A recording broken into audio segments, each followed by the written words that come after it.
what you're seeing right now is a picture. I'm sorry, not a picture, a live shot of the corner of the Castillo de San Marcos in St. Augustine, Florida. This corner that you see, let me get my finger in there. This corner that you see is called a bastion. And so this little tower here is where it faces the water. We're gonna turn the camera around in just a moment. Faces the water where they can keep a lookout for ships that may be coming along the coast. When we do turn the camera around, you're going to see trees and sailboats, and maybe if the camera picks it up, some houses. There was nothing there but a marsh, and so from where we're at, it was a great place to build a fort for security. It was on the land, the proper land, not a marsh where these houses have been built, and but that's what we'll start with. So without any other delays, I will stand up here. Let me turn my camera around so I can properly introduce myself. Hi everybody. My name is David Futch, and so I live here. Some of you may have been listening, and that's fine. I live here in St. Augustine. I work with teachers in Miami quite a bit, and I'm hoping when things get back to a more normal time, I may see you in the hallways when I come and visit your fourth grade teachers when you're in fifth grade. So that's a real treat for me because I love visiting the classroom. All right, so let's do this, turn this around. There we go. No, hold on. There we are. And I'm going to stand up and kind of give you a shot of St. Augustine and our inlet and the San Sebastian River, the Matanzas River. So town, to orient you, the city of St. Augustine is to our south. If you're looking at a map, we're on the north side of the fort. Way back in the Spanish times, there was not much north of here. There was a freed fort, a freedman called Fort Mose. We'll talk a little more about that possibly, but Fort Mose was the first place where freed African Americans, or where African Americans could live as freedmen in the United States. So that's another piece of history that we can talk about if you have questions. Across the river from us is where you see those trees and houses, possibly beyond the sailboats. None of that was there. In fact, it was that marsh I spoke of. And so if you are at the fort, when you look out, you can see all the way to the Atlantic Ocean. Today, as in modern times, we have cut in this area over here as an inlet for ships and more sailboats and fishing boats to come in. But around this little corner, hard for you to see, but it's where the original inlet was. And it was very hard for the British and the French and all and Spanish ships to come in. So you could only come in at high tide, and even then it was a little sketchy. So a lot of the captains would leave their ships on the other side. The fort, I'll probably share this a number of times, but the fort was never captured. We'll come back around. The fort was never captured, ever. It changed hands a number of times, but when it was occupied by any of the colonial powers, it was never captured. And so part of that has to do with the construction, which is very unique and what at the time was considered the New World, and also its location. So from the fort to about as close as you want to get over there on Anastasia Island is where some of the attacks would come. So ships would come in, they would offload, they would bring cannon and men and armed soldiers in. But one of the things that actually good questions in the last class was, well, why did they just take over the fort? Well, at the time, the technology for cannons was that a cannon could only go about a mile, maybe a mile and a half. Both the Spanish, their cannons, and any French or English cannons that may have come in. And so on Anastasia Island, there actually is a place called Oglethorpe Park, where Oglethorpe, which was an English captain, offloaded his cannons, and for a month, for a solid month, fired cannon at the Spanish fort.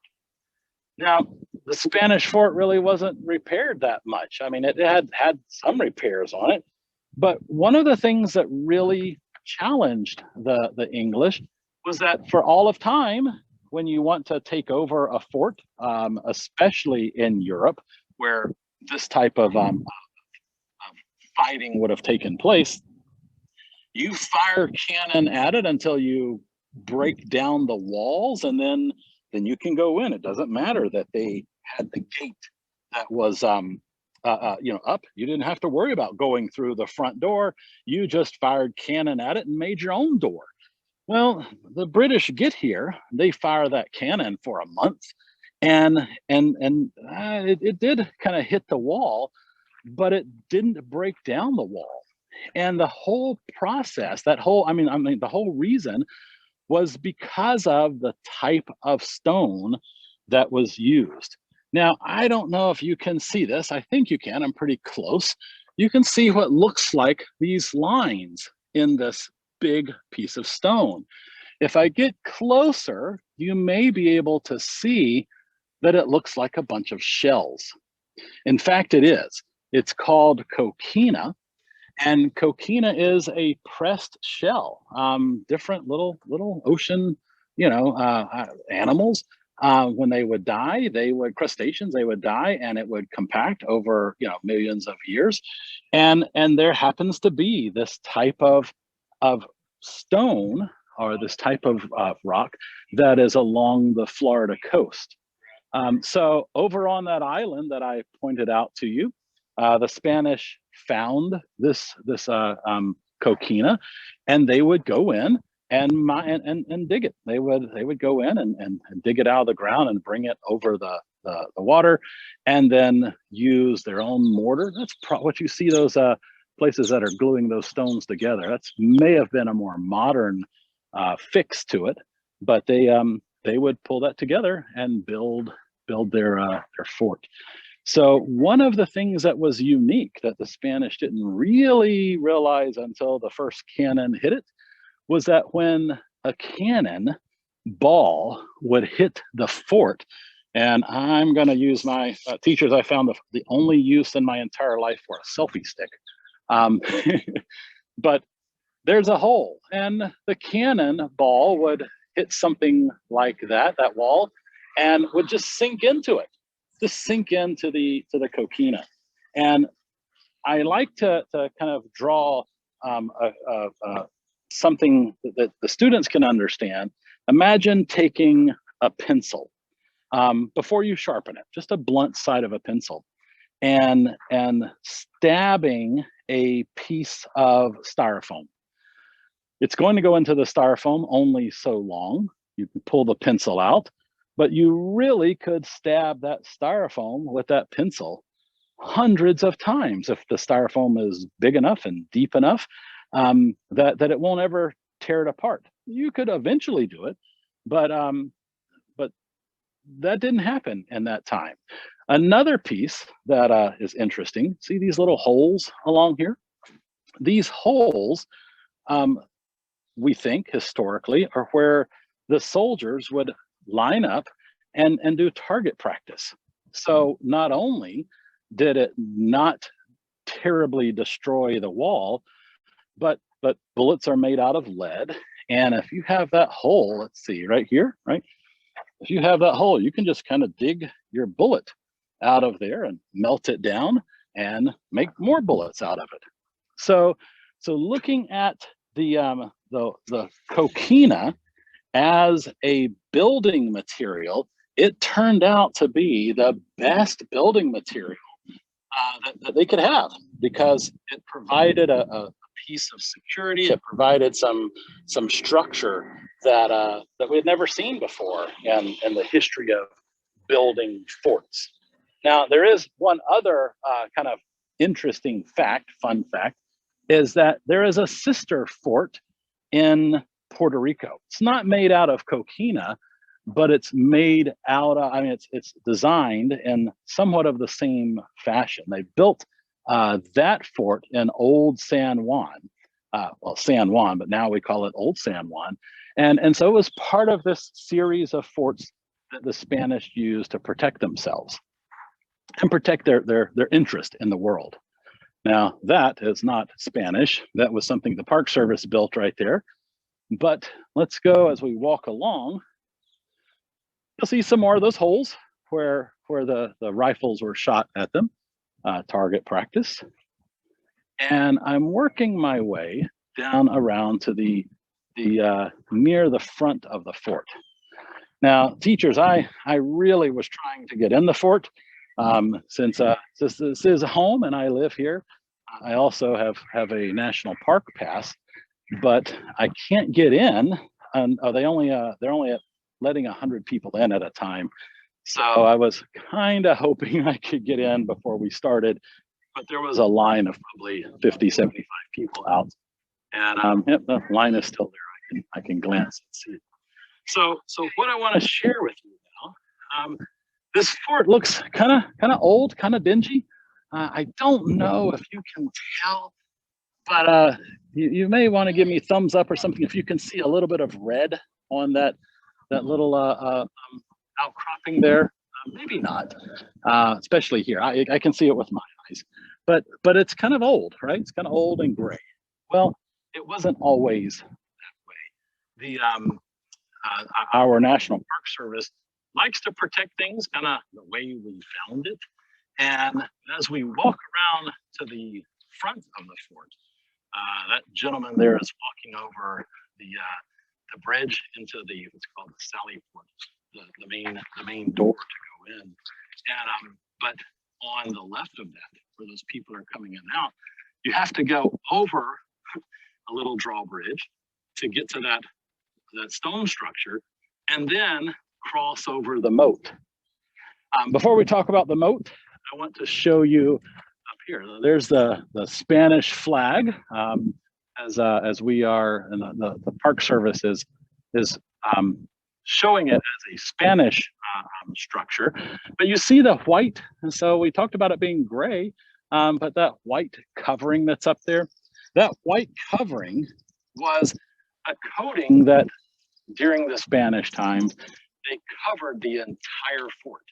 So rather than this gray that's sitting there, we saw, and I'm going to show you real quick back up here, this is what you would see when you were outside of the fort. This huge white structure with that red point. So it really, you can see it from a long ways off. Now, before I show you the rest of that picture, I want to share what we're looking at right now. Now, many of you may know this as, and there's a lot of, it could be a grassy field, but it's called typically when we build sand castles, a moat. A lot of times we think of a moat as having water in it, and absolutely, no problem with that. In this case, the Spanish could flood the moat if they wanted to, if they needed to. They were under siege. But most of the time, and we're going to walk around this big fort, it was grass, and it was used to keep the cattle and pigs and all kind of livestock in there. So let's see. I think you can see this a little bit. Yeah. So you can see that there's cows and pigs and chickens. And so if the city was under siege, they could keep all of their groceries, so to speak, meat to eat, alive and somewhat healthy, eating the grass in this moat. So when I was a young kid, the interpretation was that it would have had water in it. So I grew up with this having about a foot or two of water. But they did some more research and found out that no, it really historically had and was built and designed for grass. So I'm going to walk around to the other side. And teachers, I'd like to take this opportunity. If anyone has questions of what they've seen so far, that maybe I can answer some of those.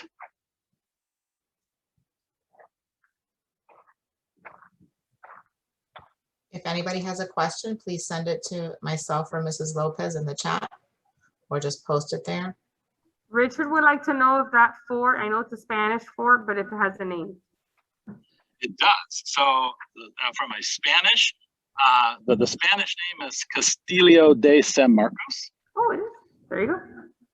And when the United States had it, in the early part of the United States history, it was called Fort Marion after a Revolutionary War hero. And then when it was turned into a national park, I think it's a national monument to be specific, they renamed it back as Castillo de San Marcos. So they took back the original Spanish name. Matthew would like to know, why was the corner painted red again? Red and white were the Spanish colors. So if we can barely see it, you probably can't see it from my phone, but the Spanish flag has red and white in it. So it would have just been the colors that they chose. The white was a kind of there's a process by taking the oyster shells and heating up the oyster shells and crushing those and making a whitewash, it was called, like a plaster to put over there to protect it, waterproof everything. And the red, so I'm kind of answering why the whole thing wasn't red. The red was a harder color to produce. And so still sticking with the Spanish colors, the white on the walls also as a protectant, and then the red to stand out in the corners. So they weren't trying to hide from people. If anything, they were trying to make it easier for Spanish ships to find it along the harbor, as they were going up and down the coast. And they did not, they didn't have lighthouses. It was a good question in the last group. They didn't have lighthouses in order to find the shipping. So yes, it was easier for the British to find them and the French, but also stood out. And everybody also wanted to kind of stake their own property. Hey, this is us. We're Spanish. We're Spanish when you see these colors. I hope that helps.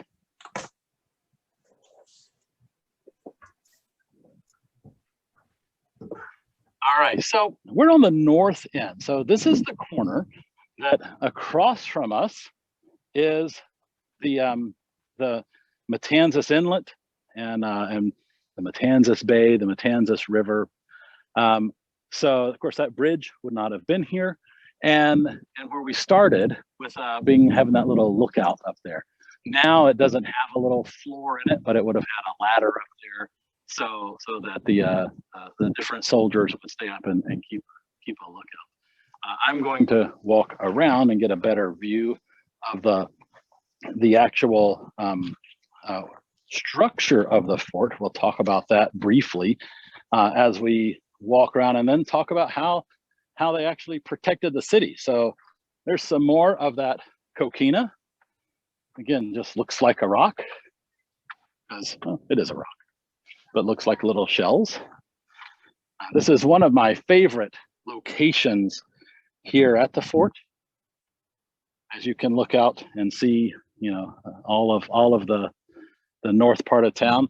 Somebody asked in the last class, I said, do you live here? And I said, yeah. So I live about 2 miles in that direction. I have to go over that little bridge and 2 miles up. So this is home for me. Now, protection of the fort. I'm hoping that you can see that the land has a little bit of a rise, right? It kind of slopes down towards that sidewalk over there. And if you were an invader from the north, English or French, even used in the Seminole Wars as a protection, you had to first come up that hill. Well, that hill is at a perfect angle that if you're in the fort when you were shooting at somebody, there was no place for you to hide all the way down. If you were down by the wall, you of course could hide, but you could see up there and protect the fort all the way down. Also, if you happen to get a cannon here, it made the fort look like it was sitting in the ground a little more, because you could only see the top half of it. So it was pretty ingenious the way they built this. On top of that, if you were a soldier in the fort and you needed to come out and protect the fort from an invading force, you could come in and have the wall down there to hide behind. You could also come up and hide behind this wall. So if anybody was trying to come up that slope, it was a dangerous place. It was a very dangerous place to be. Another thing that the first class had a lot of really good questions that hopefully I can answer for this class as well, was why did they just come up and put some ladders up and climb up there? And I thought that was a really good question. The answer is, if you put a ladder on that wall anywhere and try to climb up, there, see where that lady's standing? You could be right there and shoot your rifle down at anybody trying to climb a ladder. Same thing over here. You could shoot down. So it provided a perfect crossfire. Now, should that be a last resort, here's that wall that I was telling you about. So this is kind of the first defense of the fort, where soldiers could come up. They could stand at the wall. I'm going to approach it, and I'm a fairly tall guy, and so this is about maybe just below chest high. See there, for me. But as I look, I can see, and if I'm trying to protect with my gun, I have a really good look. And all I have to do, if there's danger, okay, get ready, I just duck down and I pop back up after I reload my gun. So the Spanish put a lot of thought into this fort. They had reason to put a lot of thought in the fort. There was a couple of, we call them pirates, but if you were a pirate and you had the blessings of your country. So let's talk about the British. So if you were a pirate and protected by the British government, you were called a privateer. So that's like if there is such a thing, a legal pirate. And so Robert Searles was a privateer that came to St. Augustine, laid siege to the city. And if you know that word, you know that they kind of camped out and they were going to wait till they ran out of water and food in the fort, and then the people would come out and they would win. But he finally gave up. But before he left, he burned down everything. He burned down the town. He burned down half of the wooden fort before this fort was built. And the Spanish king and queen decided, you know, that's not gonna happen anymore. So they took about 10 years, a little more, to build this stone fort. Once the stone fort was built, it was never compromised. Enemies never came in. They still came in and burned down the town. Towns made of wood, and some stone buildings now, but the town's made of wood. But they burned that, but they never came into the fort. And the town was never conquered, as we think of forts being conquered. So I'm going to ask you to if you have any questions, put that in. I have just another few steps before I go to my next place in our tour. They actually just learned about privateers, so I know that they may have some questions about that. We just finished that unit in 4th grade. Awesome.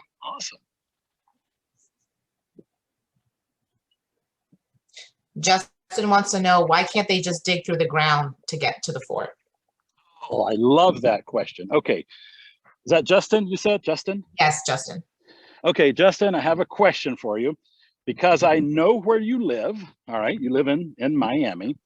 What happens if you go out in Miami and start digging a hole? And I'm going to answer that. If you dig very deep, you find water. And St. Augustine is just like Miami in that just below this grass, if you start digging, you won't get more than 2 or 3 feet and you will find water. So the fort itself goes down 5 or 6 feet into the ground. I mean, it's deep. So before you can dig down, you're going to be in water itself.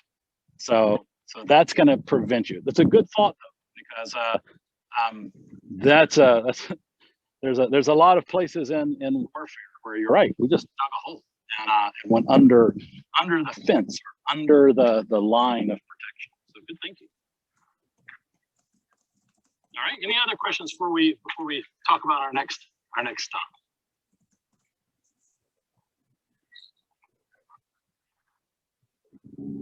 All right. So I'm now on the northwest corner. As you see in the distance, that's the water, like we've been talking about. There's that little tower there on that bastion that provides some safety and some security. As I look to the left, of course, we see houses and we see places where people live, but there would have been hardly anything up there, and oddly enough, hardly any trees. So they would have seen, the soldiers would have seen and been able to see, a long way ahead. So we tend in today's world to plant as many trees as we can because we like trees. We know they're good for the environment, but in this time, yeah, trees were bad because trees provided a place where somebody could hide. So they may clean them out, they may cut down all the underbrush, so they could protect themselves. Now this next stop, and again, you put your questions in the chat, and we'll talk about that in a moment if you have any more questions. This next stop is the North City Wall. You can see what looks like possibly, I hope you can see like another moat in front. It was about 40 feet wide, so a little wider than your classroom, maybe as wide as the widest classroom you have. And these palm tree logs were laid up to provide this safety. They may have, right now, you can see on top, it looks like a little path that people would walk down. They probably planted different things. One thing we'll talk about a little later is a Spanish bayonet. It's has these long needles with a very, very sharp point on them. And I'll give you a little more closer look on those, but to protect it. But one interesting thing, town being this side, right? And of course it didn't look like that with all the cars, but the north side, that moat, was more like a trash heap, not only for the Spanish, but when the English had it, when the pre-Civil War, all of this, the neighbors, the city would just bring their trash and dump it in the moat, maybe cover up with dirt every now and then. And so that was kind of their landfill. So we didn't have the trash man come and empty that big plastic bin up here. The other piece that I want you to see kind of how close it is. So there's the city wall. And if I pan very slowly this way, you'll see this opening that's right to where the soldiers would come in. And like you can see that path, but the soldiers could come in and easily protect the northern wall of the city, hoping that the invaders would be stopped there before they got to the city over here. There was usually enough time to get everybody in the city, in the fort, if there was an invasion of some sort, and keep them safe. The city, I think, was burned down either 3 or 4 times over the many years. I mentioned these logs, and what I think is neat. I was here, living here when they built this, when they recreated it. If you can see, it actually looks like palm trees. In fact, I love to see where things are the same, and there's a lot of different looking palm trees. But what you don't know is they're solid concrete. So these will be here for a very long time. But during the Spanish era, those palm trees would rot. They'd have to replace them, and so there was always somebody working on the wall to protect the city. It wasn't always a dangerous place all the time. Only a few times in history did it get really dangerous and like loss of life. So the fort is here. We're going to take a short little walk during that time. Any questions? Any questions about the North City Wall? We're walking straight ahead to the city gates, the old city gates to the city. And that was the only way to get into town. Any questions that you have, I'll do my best to answer those. And teachers, if there's something, if they're not asking and something you've studied about that you'd like me to ramble on about, I can certainly do that.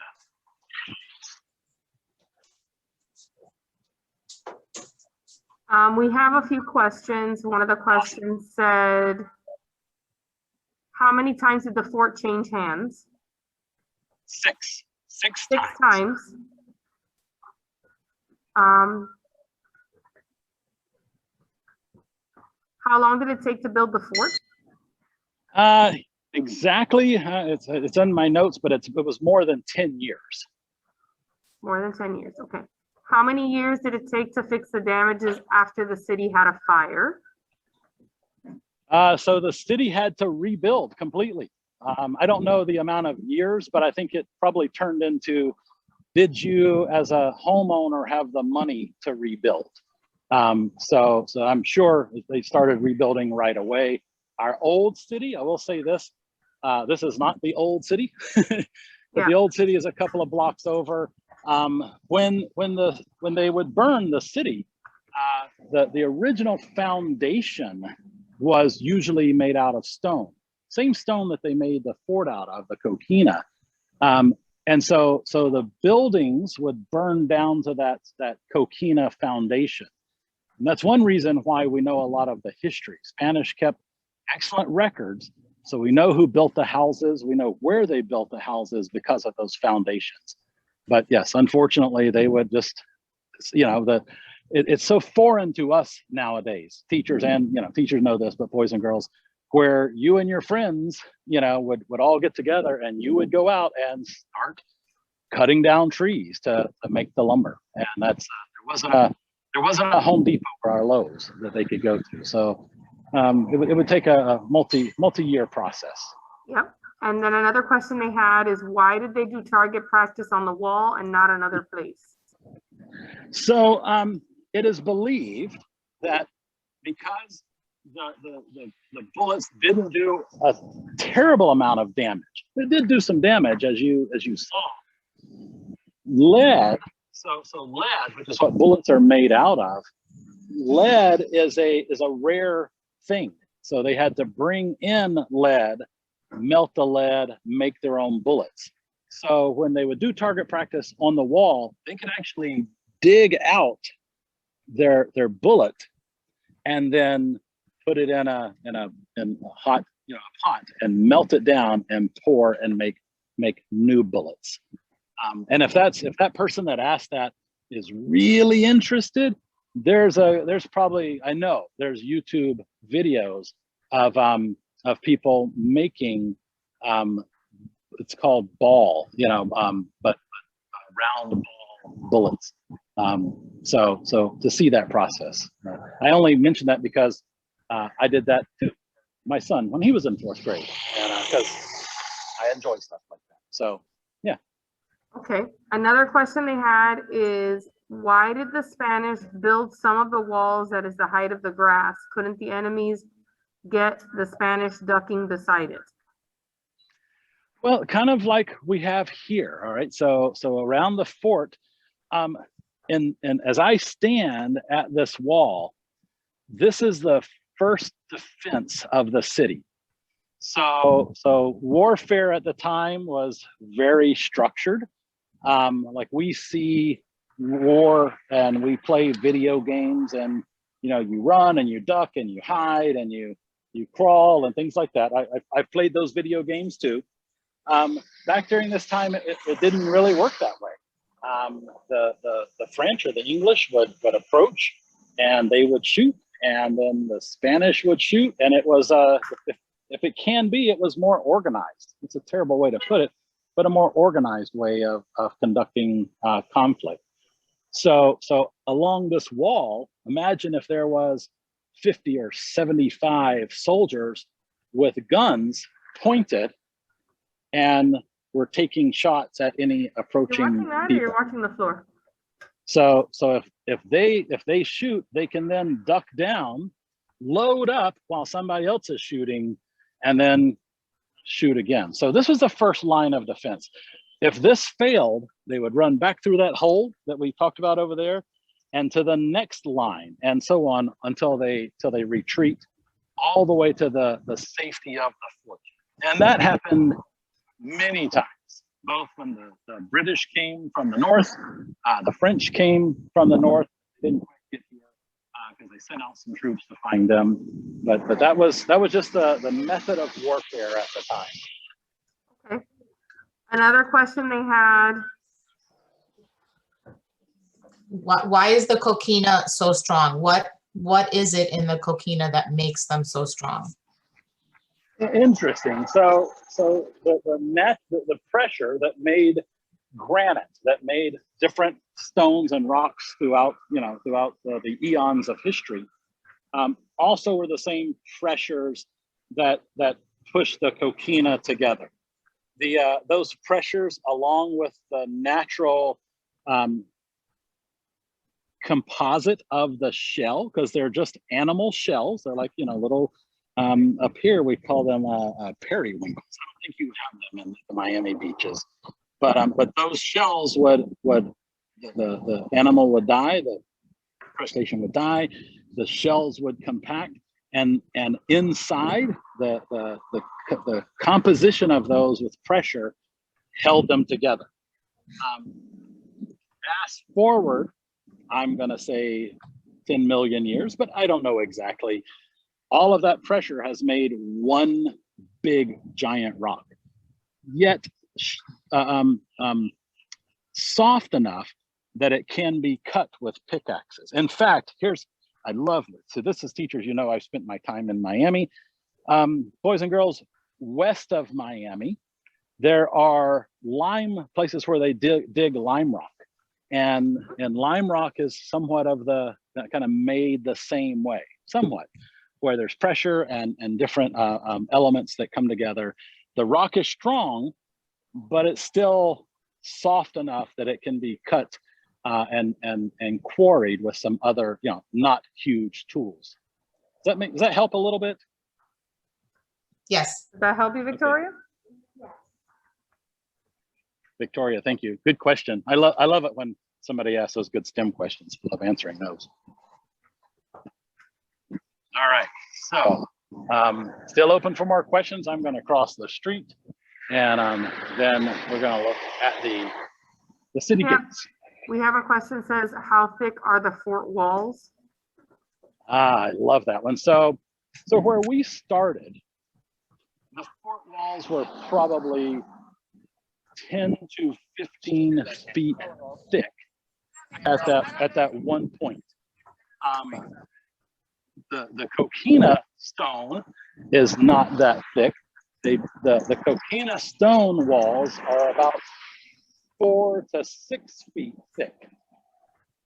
Then in between those two coquina walls, the inside wall and the outside wall, they filled with soil, with dirt. They're filled with dirt and soil. Yeah, so probably 15 feet thick. In some places a little thicker at the very points, but that added to the structure. Good question.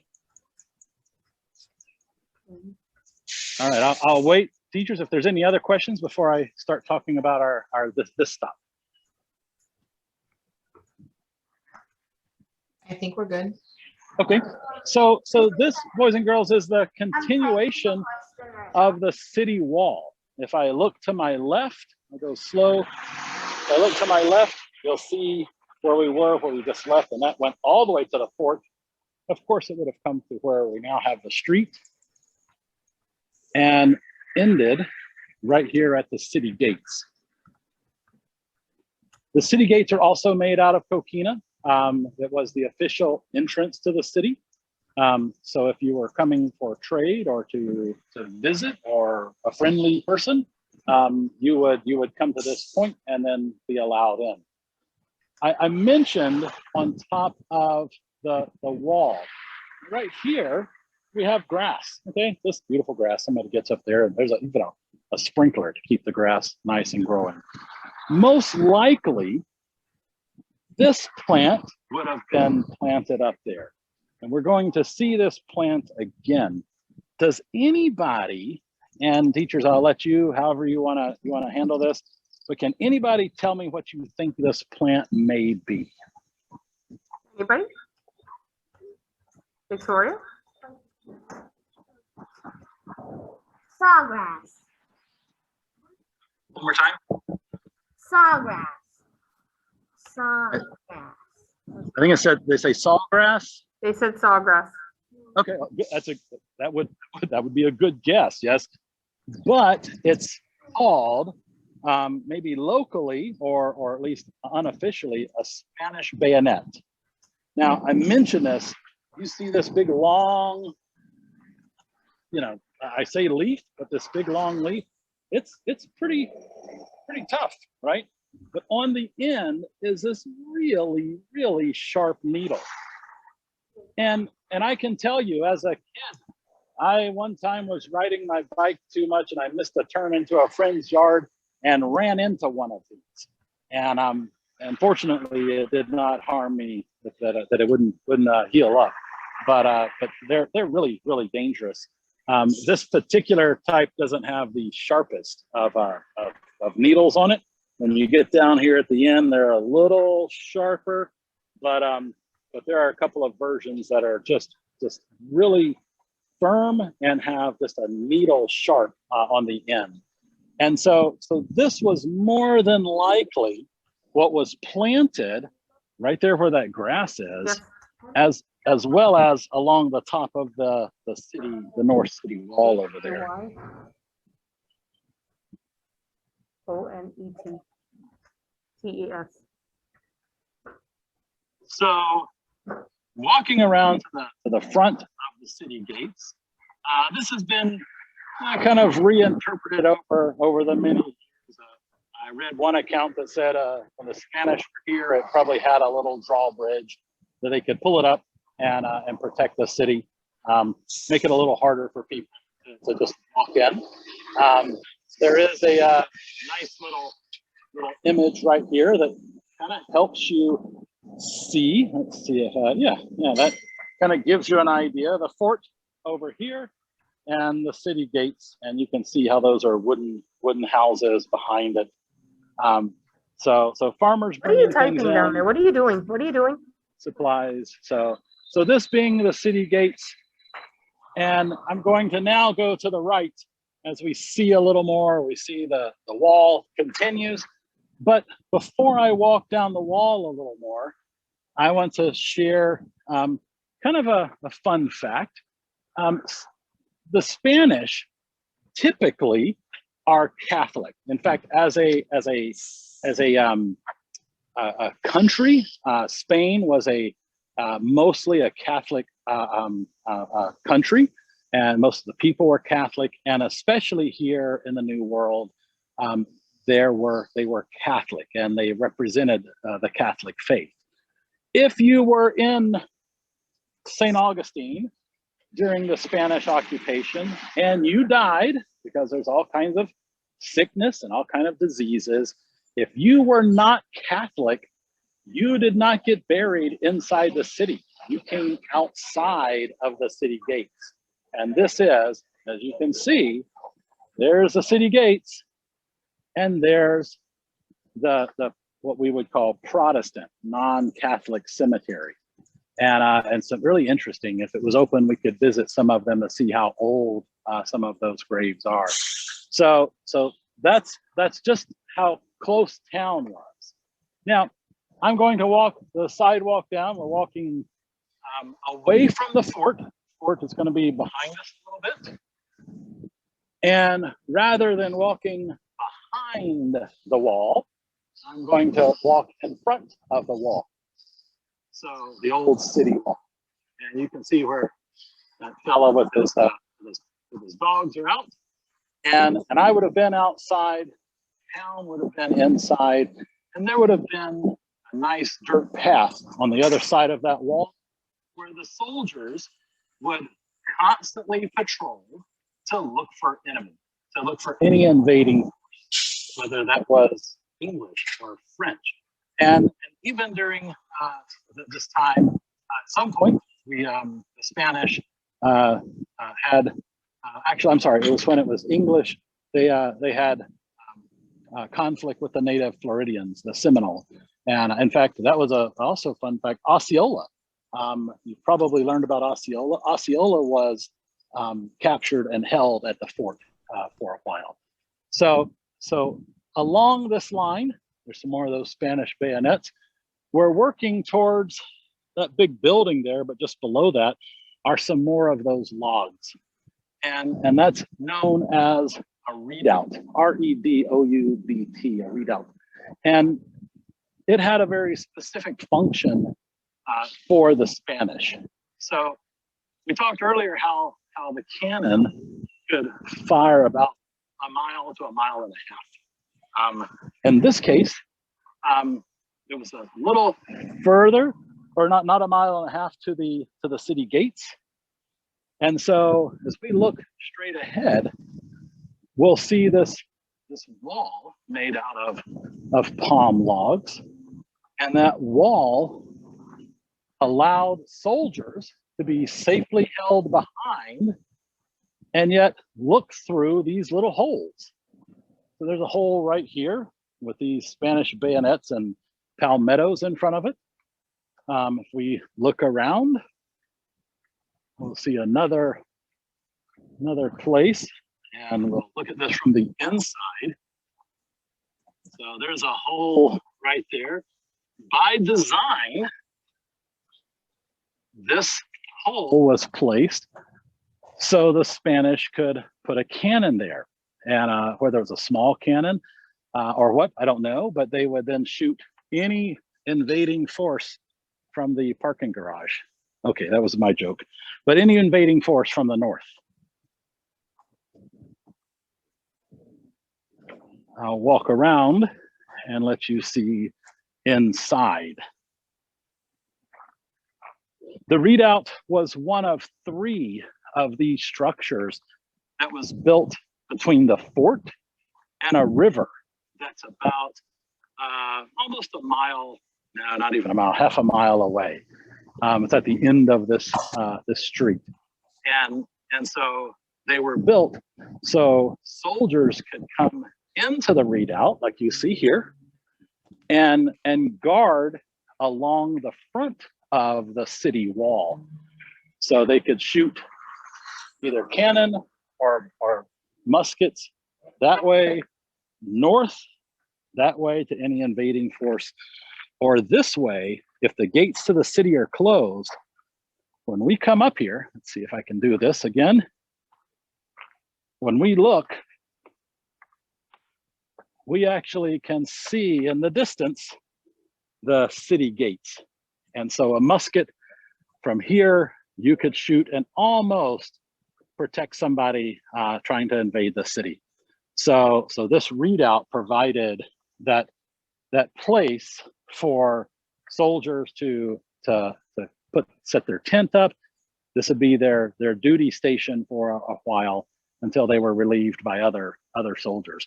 You can see that that ramp right there. They recreated this, and that would be an example of where they would take a cannon and roll a cannon up in so they could shoot a cannon north as well. So the redoubt was built as a place to provide more security for for the residents of St. Augustine, and more importantly, to keep St. Augustine as a safe Spanish colony, Spanish town on the East Coast. Any questions? I'll stop here for just a moment.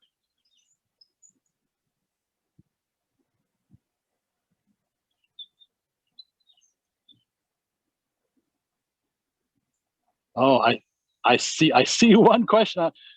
Do they use the Spanish bayonet as protection? Yes. I can tell you, boys and girls, you don't want to run into a Spanish bayonet.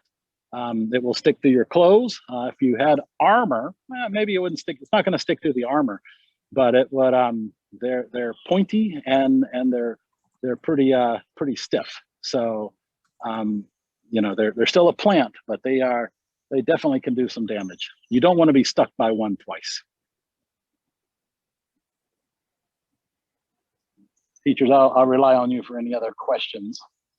Gabriel, your question is, are the Spanish bayonets in the area or are they invasive? Did they come from somewhere else? Think about that question, Gabriel. Think about what you're asking. They are Spanish bayonets. Do you think they were there or they were brought there? And is that Gabriel we're talking to? Mm-hmm. Yes. Gabriel, another name given for the Spanish bayonet, get ready for this, is a type of yucca. The redoubt that's right there, in just the north of the city, and one of the other things that the Spanish did to protect the city, trying their best so people couldn't come down and catch it on fire, because that's how you kind of took over and destroyed a settlement, is they built what was called, so that line of that fence, or that northern wall, was called the Cubo line, C-U-B-O, Cubo line. The other wall that I'm showing you next is called the Rosario line. And what the Spanish did is they piled up dirt so that it's a little more than chest high. And you have to remember, now, Mr. David, he is 6 feet 2 inches tall. Okay, I'm rather tall. The Spanish at this time, the average height of the Spanish is just over 5 feet. So the Spanish were not historically tall. So when I say there's a small little hill, it's almost as high as any of the Spanish soldiers. But if you look down or just past that car, you'll see palmettos and those Spanish bayonet again. And so that line ran all the way to downtown, which for us is about 4 or 5 blocks. And Spanish blocks are much smaller than Miami blocks. But that Rosario line provided one last secure. So if you were an invading force, you had to get over the city wall up on the Cubo line, find a hole or an unprotected place in the Rosario line to then get in the city. And if you made it in the city and your intent was bad things, then that's how you would get access and burn down the houses. We know they grew some small crops, tomatoes and the little things that they would grow inside. And then outside the city would have been where they had their bigger farms where they would grow their crops. So they were always coming in and out over that wall, but that was kind of the last defense. Now I mentioned that we are inside the city wall, right? Just past that truck is where the Cubo line was, the North City Wall. And I pointed out that Protestant cemetery. So if you were not Catholic, of the Catholic faith, you had to be buried out there if you died. Well, this is the historic Catholic cemetery called the Talamado Cemetery.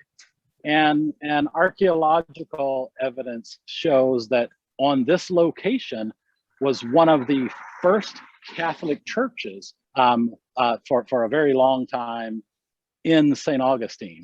There's a little building in the back, but apparently they say that the Catholic Church, the structure was over here on the left.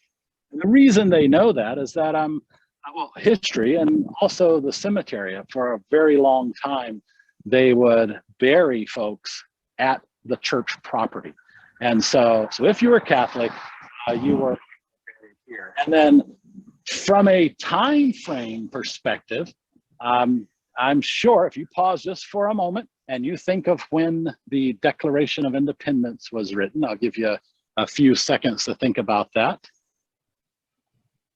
If you were thinking 1776, you're right. And so this, during the first Spanish period, so prior to 1763, before the United States was ever the United States, still an English colony, there were Spanish occupying this little village, this little Indian village with a church here. So just little fun facts of this town, and how we kind of live among all of this history that's right here. Yes. What? Any questions? Any questions?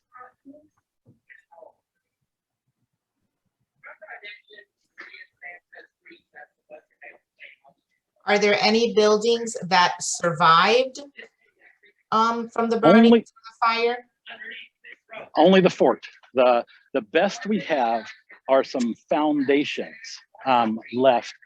So they would use that coquina to lay the foundation on the ground, because wood rots when it lays on the ground. So we have those foundations left, but so that's where we know where the houses were. And the Spanish kept really good records, so we know whose house was in that location. But the only structure left is the fort. And of course, there was a wooden fort that the British burned as well.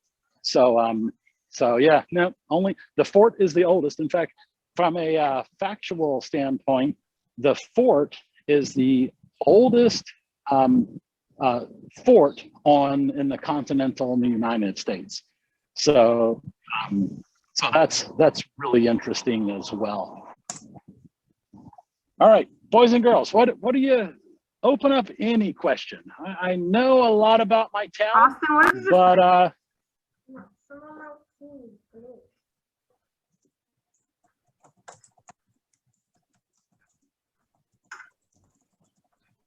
we have a question that says, where did people go when the town was being reconstructed?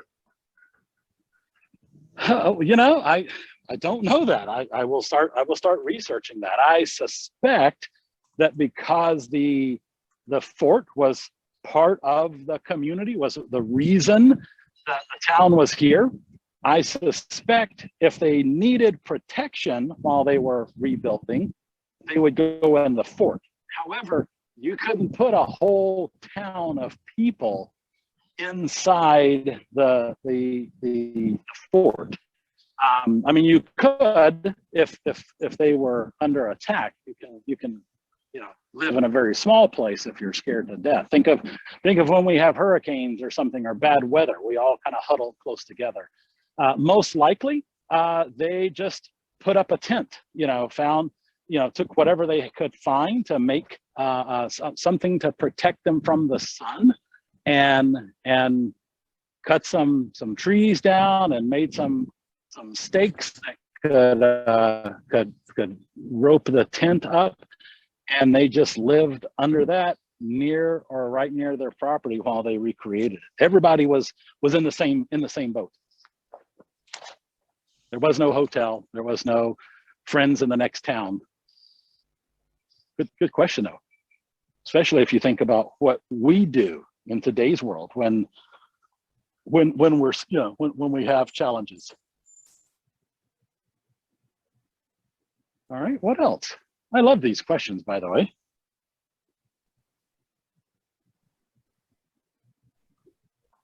We have questions of, hold on. Do they use any other type of natural resources for protection? Only what they would, let's see, I can, so they would, we know that they would use, eventually they started using coquina to rebuild because coquina doesn't burn. But I will walk across the street and give you, allow you to take a look and see if you can identify a natural resource. Okay. Somebody's saying the tree, they're saying wood from the tree. Yeah, but all right, this is the only time in my life I've ever used a selfie stick. Concrete. So boys and girls, what do you see?